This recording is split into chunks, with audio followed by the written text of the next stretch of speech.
এই মুহূৰ্তত মই বঙাইগাঁও জিলা বিজেপি কাৰ্যালয়ত উপস্থিত আছোঁ। দেখিবলৈ পোৱা গৈছে মন্ত্ৰী অতুল বৰা তেখেত জিলা বিজেপি কাৰ্যালয়ত আহি উপস্থিত হৈছেহি আৰু দেখিবলৈ পোৱা গৈছে এখন আপুনি সভাত অংশগ্ৰহণ কৰিছে। কেনেকুৱা দেখিছে আজি মুখ্যমন্ত্ৰী আহিছিল বঙাইগাঁৱত, আপুনি এতিয়া জিলা বিজেপি কাৰ্যালয়ত বিলাচীপাত মুখ্যমন্ত্ৰী ডাঙৰীয়া আহিছিল অভয়াপুৰীত এখন বিশাল জনসভাক তেখেতে সম্বোধন কৰিলে। ৰাইজৰ যি সহযোগিতা সঁহাৰি, এই সঁহাৰিয়ে এই কথা স্পষ্ট কৰি দিছে যে ফণীভূষণ চৌধুৰী ডাঙৰীয়াৰ লোকসভা যাত্ৰা 100% নিশ্চিত। ৰাইজে ভোট দিব, জিকাব, কিন্তু কিমান বিপুল ভোটত তেখেত জিকিব পাৰে সেইটো হৈছে মূল কথা। গতিকে আজি মই এই চেগতে ভাৰতীয় জনতা পাৰ্টীৰ জিলা কাৰ্যালয়লৈকে আহিলোঁ। জিলা কাৰ্যালয়ত সভাপতি আৰু প্ৰভাৰী বঙাইগাঁও জিলাৰ বঙাইগাঁও বিধানসভা সমষ্টিৰ অভয়াপুৰী বিধানসভা সমষ্টিৰ দুয়োগৰাকী আছিল, প্ৰাক্তন সভাপতিও আছিল, বিভিন্ন দায়িত্বত থকা কাৰ্যকৰ্তাসকল আছিল। ভাল লাগিলে তেখেতসকলৰ লগত মত বিনিময় কৰিলোঁ। তেখেতসকলে খুব নিষ্ঠাৰে নিৰ্বাচনত লাগি আছে ফণীভূষণ চৌধুৰী ডাঙৰীয়াক জিকাবৰ কাৰণে। আৰু মই দেখিছোঁ কেৱল ইয়াত বুলিয়ে নহয়, গোটেই সংসদীয় সমষ্টিটোত ভাৰতীয় জনতা পাৰ্টীৰ কাৰ্যকৰ্তাসকলে খুব কষ্ট কৰিছে, নিষ্ঠাৰে কাম কৰি গৈছে, ৰাইজৰ মাজত ব্যাপক প্ৰচাৰ চলাইছে। যিবিলাক ভাতৃভগ্নী সংগঠন আছে সেইবিলাকেও অনুৰূপ ধৰণে কাম কৰিছে। এটা ভাল কথা, আমি খুবেই ভাল পাইছোঁ, আমি ধন্যবাদ জনাইছোঁ। আৰু মই ভাবোঁ যে আহি থকা দিনবিলাকত কেওটা দলে মিলি আৰু অধিক নিশ্চয় প্ৰচাৰ চলাব।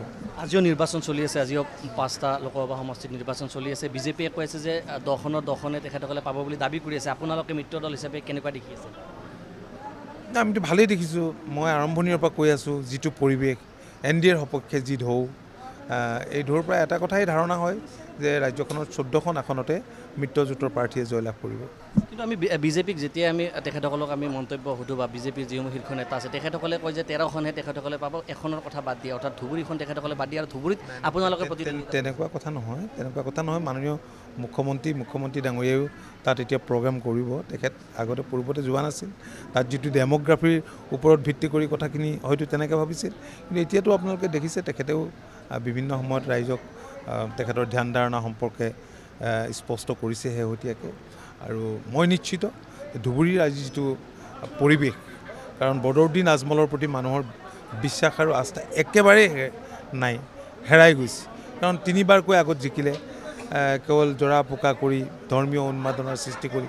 মানুহক কি লাগে? উন্নয়ন লাগে, বিকাশ লাগে, মহিলা হওক, পুৰুষ হওক, যুৱক হওক, সকলোকে চৰকাৰী সা সুবিধাবিলাক লাগে।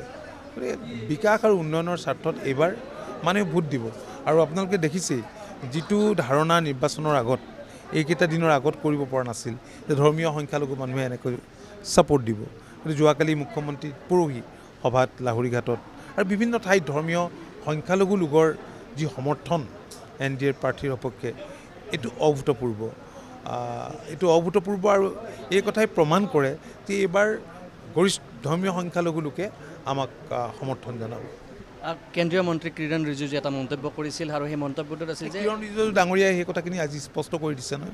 সংবাদ মাধ্যমত মই প্ৰত্যক্ষ কৰিছোঁ, হয়তো ভুলকৈ প্ৰকাশ পাইছিল বুলি মই ধৰি লৈছোঁ। অস্বীকাৰ কৰিছে তেখেতে। অস্বীকাৰ কৰাৰ পিছত আৰু সেইটো সম্পৰ্কত মই মন্তব্য দিবলগীয়া আছে। Thank you. দেখিবলৈ পোৱা গৈছে অতুল বৰা তেখেত বিজেপিৰ যি কাৰ্যালয় আছে, বিজেপি কাৰ্যালয় বঙাইগাঁও বিজেপি কাৰ্যালয়ত আহি উপস্থিত হৈছিল আৰু তেখেতৰ বিষয়ে নিৰ্বাচনী কিছু কথা আমি জানিবলৈ যত্ন কৰিছোঁ আৰু তেখেতে মন্তব্য আগবঢ়াইছিল।